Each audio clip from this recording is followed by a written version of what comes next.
Hari ini 9 November, Pesta Pemberkatan Gereja Basilik Lateran.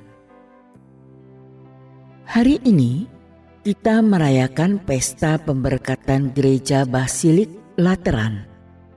Basilik Agung ini didirikan oleh Kaisar Konstantinus Agung, putra Santa Helena, pada tahun 324.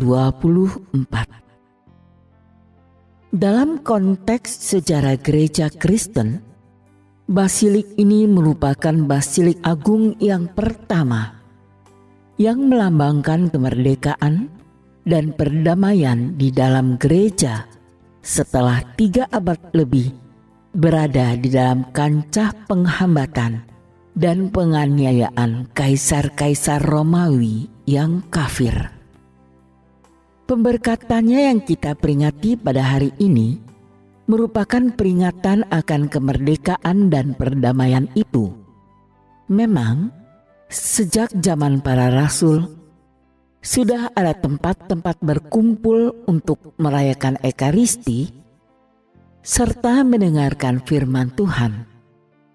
Namun, karena ketentraman gereja selalu diselingi dengan aksi-aksi pengejaran dan penganiayaan terhadap orang Kristen, maka gereja-gereja pada waktu itu hanyalah berupa sebuah ruangan di dalam rumah-rumah tinggal orang Kristen. Selama berkobarnya penganiayaan, upacara-upacara keagamaan biasanya dirayakan di katakombe, yaitu kuburan bawah tanah di luar kota.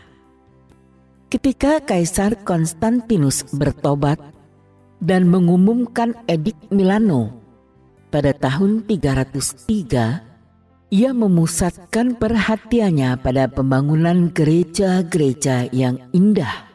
Ibunya, Santa Helena, menjadi salah seorang pendorong dan pembantu dalam usaha mendirikan gereja-gereja itu.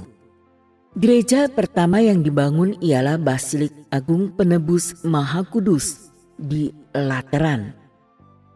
Letaknya di atas Bukit Golius dan tergabung dengan Istana Kekaisaran Lateran.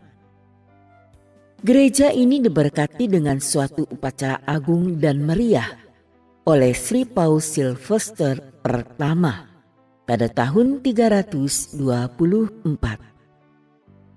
Karena basilik ini merupakan gereja katedral untuk uskup Roma yang sekaligus menjabat sebagai paus, maka basilik itu pun disebut induk semua gereja, baik di Roma maupun di seluruh dunia.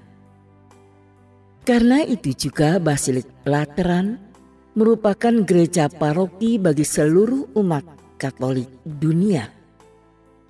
Basilik itu sekarang disebut Gereja Santo Yohanes Lateran. Mula-mula pesta ini hanya dirayakan di Roma, namun lama-kelamaan menjadi pesta bagi seluruh gereja. Dalam pesta ini, selain kita mengenang dan memperingati kemerdekaan dan perdamaian yang dialami gereja, kita juga mau mengungkapkan cinta kasih dan kesatuan kita dengan Uskup Roma, yang sekaligus menjabat sebagai paus pemersatu seluruh gereja dalam cinta kasih Kristus.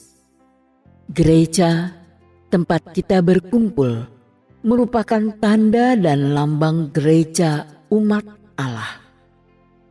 Gereja yang sebenarnya tidak dibangun dari kayu dan batu yang mati, melainkan dari batu yang hidup. Kitalah batu hidup yang membentuk rumah Allah itu, kediaman Roh Kudus yang indah berseri dalam hidup suci. Marilah kita dalam hidup sehari-hari ikut membangun gereja yang hidup itu.